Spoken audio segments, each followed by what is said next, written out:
ជំរាបសួរពុកម៉ែបងប្អូនទាំងអស់គ្នាថ្ងៃនេះដែរខ្ញុំមកបង្ហាញបងប្អូនពីរបៀបធ្វើនំមួយមុខដ៏ឆ្ងាញ់ញ៉ាំជាមួយដូងខ្ចីគឺថាត្រូវគ្នាតែម្ដងបងប្អូនហើយមួយមុខនេះក៏ធានាថាប្លែកដែរប្លែកទាំងរសជាតិប្លែកទាំងពណ៌និយាយពីថាពណ៌នំមកមើលទៅដកតំណទេបងប្អូនកូនខ្ញុំគ្រាន់តែឃើញខ្ញុំធ្វើហើយឲ្យមកភ្លក់អត់មានអាហ៊ានភ្លក់ទេចាប៉ុន្តែឆ្ងាញ់បងប្អូនរសជាតិវាបែបទុនស្វិតចាញ៉ាំជាមួយនឹងសាច់ដូងខ្ចីគឺឆ្ងាញ់មែនតែនហើយអាទិត្យមុនហ្នឹងគឺបានទៅលេងផ្ទះមិត្តរួមការងារបងប្អូនគាត់ដែរគាត់ជាជនជាតិបារាំងទេប៉ុន្តែគាត់បានប្រពន្ធជាជនជាតិចិនណាហើយប្រពន្ធគាត់ក៏ធ្វើនំបែបហ្នឹងឲ្យញ៉ាំមកនិយាយពីថាឆ្ងាញ់ហើយប្លែកធ្លាប់ឃើញនៅខ្មែរយើងក៏មាននំពណ៌ខ្មៅនឹងដែរប៉ុន្តែរសជាតិខុសគ្នាបងប្អូនចាឥឡូវកុំឲ្យខាត់ពេលយូរទៅមើលពីរបៀបខ្ញុំធ្វើចានេះជាល្ងខ្មៅបងប្អូននេះខ្ញុំយកវា130ក្រាមយកវាទៅលីងឲ្យឈ្ងុយបើសិនជាបងប្អូនមានល្ងសអាចលាយជាមួយល្ងសមួយស្លាបព្រាបាយទៅដើម្បីឲ្យកាន់តែមានរសជាតិឆ្ងាញ់បន្ទាប់ពីលីងល្ងហ្នឹងឲ្យបានឆ្អិនហើយ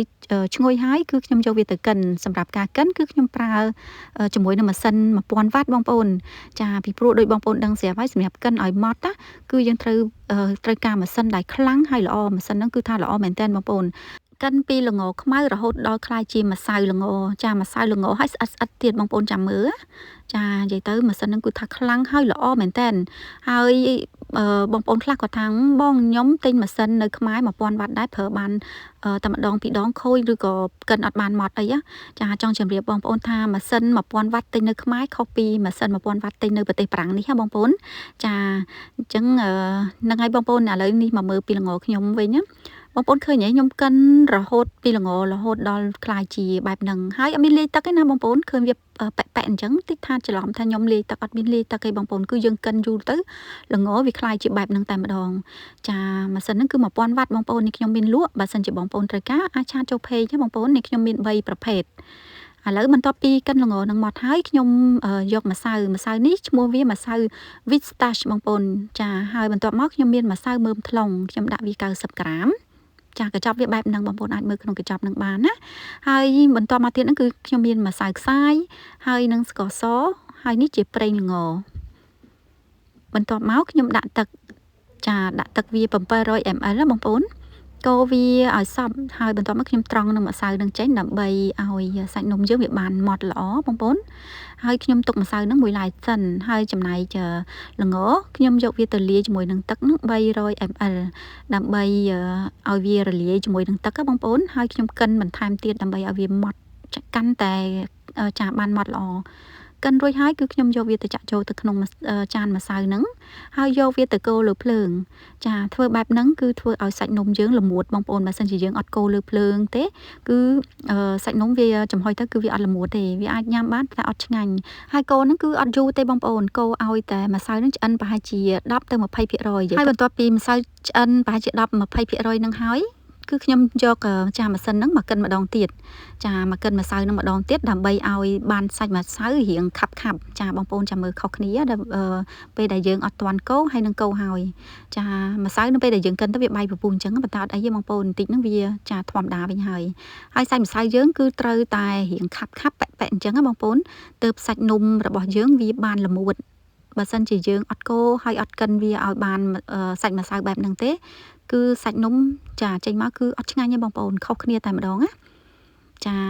ឥឡូវបន្ទាប់ពីកិនចាឲ្យបានសាច់ម្សៅប៉ែបែបហ្នឹងហើយខ្ញុំដួសដាក់ចានចាកូនកាចានកែវអញ្ចឹងណាបងប្អូនដើម្បីយកទៅចំហុយបងប្អូនអាចប្រើជាថាសចាថាសដែកថាសអីក៏បានដែរចាប៉ុន្តែខ្ញុំចង់បានវារៀងចាក្រាស់ហើយទូចអញ្ចឹងបងប្អូនអញ្ចឹងខ្ញុំចំហុយវាជាមួយនឹងចានកែវហើយដើម្បីកុំឲ្យវាចូលទឹកគឺខ្ញុំបិទជាមួយនឹងกระดาษអាលូមីញ៉ុមចាបងប្អូនអាចយកផ្លាស្ទិកចាផ្លាស្ទិកមកគ្របអញ្ចឹងក៏បានដែរហើយខ្ញុំដាក់ចំហុយវារយៈពេល40ទៅ45នាទីចាហើយបន្ទាប់មកទៀតហ្នឹងគឺយើងទុកឲ្យត្រជាក់ទៅគឺជាការស្រេចបងប្អូនចាសម្រាប់ភ្លើងគឺបងប្អូនប្រើភ្លើងមធ្យមទៅដើម្បីកុំឲ្យសាច់នំវាពពុះផលពីខាងក្នុងណាហើយនេះសាច់នំពេលឆ្អិនហើយទុកឲ្យត្រជាក់ភ្លាមមកបងប្អូនវានៅក្តៅអ៊ុនចាគឺវាទន់បែបហ្នឹងវាអត់ជ្រាយទេគឺវាទន់អញ្ចឹងណាបងប្អូនហើយឆ្ងាញ់ឡើងល្មួតឆ្ងាញ់មែនតើចានេះខ្ញុំកាត់ជូនបងប្អូនមើលចានឹងគឺជាសាច់នំដែលទៅតែឆ្អិនចាប្រហែលជា4ម៉ោងបងប្អូននេះខ្ញុំឆ្អិនហើយខ្ញុំទុកវាប្រហែលជា4ម៉ោងណាគឺសាច់វានៅទន់ល្មួតបែបហ្នឹងបន្ទាប់មកខ្ញុំទុកសាច់នំហ្នឹងចានេះខ្ញុំធ្វើ 3 ចានបងប្អូនអញ្ចឹងញ៉ាំ1ចានហើយទុក2ចានទៀតស្អែកព្រឹកស្អែកឡើងនិយាយទៅទុកមួយយប់ចាទុកមួយយប់គឺសាច់នំគឺកាន់តែឆ្ងាញ់បងប្អូនចាវាអត់សូវទន់ខ្លាំងចានេះបានស្អែកឡើងបងប្អូនហើយយើងញ៉ាំជាមួយនឹងដូងខ្ចីអញ្ចេះគឺឆ្ងាញ់មែនតើចាស្អែកឡើងគឺសាច់នំវាអត់សូវទន់ខ្លាំងបងប្អូនគឺមកល្មមឆ្ងាញ់ហើយឃើញអញ្ចឹងណាបងប្អូនគឺឆ្ងាញ់មែនតើសាច់នំណាយើងញ៉ាំទៅទន់រៀងស្វិតតិចចាហើយឈ្ងុយជាមួយនឹងល្ងណាស់បងប្អូនអើយល្ងធ្វើបែបហ្នឹងគឺឈ្ងុយឆ្ងាញ់មែនតើចាអញ្ចឹងសម្រាប់បងប្អូនដែលគាត់ចូលចិត្តល្ងហើយចង់សាកធ្វើញ៉ាំចាអាចសាកបានសម្រាប់ម្សៅចាបើសិនជាបងប្អូនអត់មានម្សៅ Vistache នឹងទេបងប្អូនអាចយកម្សៅឆាលាយជាមួយនឹងម្សៅអង្ករបងប្អូនចាក៏យើងអាចធ្វើបានដែរសាច់នំរៀងខុសគ្នាបន្តិចវាអត់បានដូចសាច់នំនេះខ្ញុំអញ្ចឹងទេប៉ុន្តែគឺល្មួតឆ្ងាញ់ដូចគ្នាចានេះខ្ញុំនឹងចេញវីដេអូបើសិនជាបងប្អូនចង់ឲ្យខ្ញុំបង្ហាញពីរបៀបធ្វើនំបែបហ្នឹងប៉ុន្តែយើងលាយជាមួយនឹងម្សៅដែលងាយស្រួលរកដូចជាម្សៅឆាម្សៅខ្សាយអីអញ្ចឹងណាបងប្អូនអាចចា comment ចាបើសិនជាមានបងប្អូនច្រើនគាត់ចង់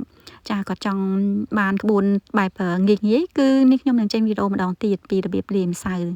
ចាអរគុណច្រើនបងប្អូន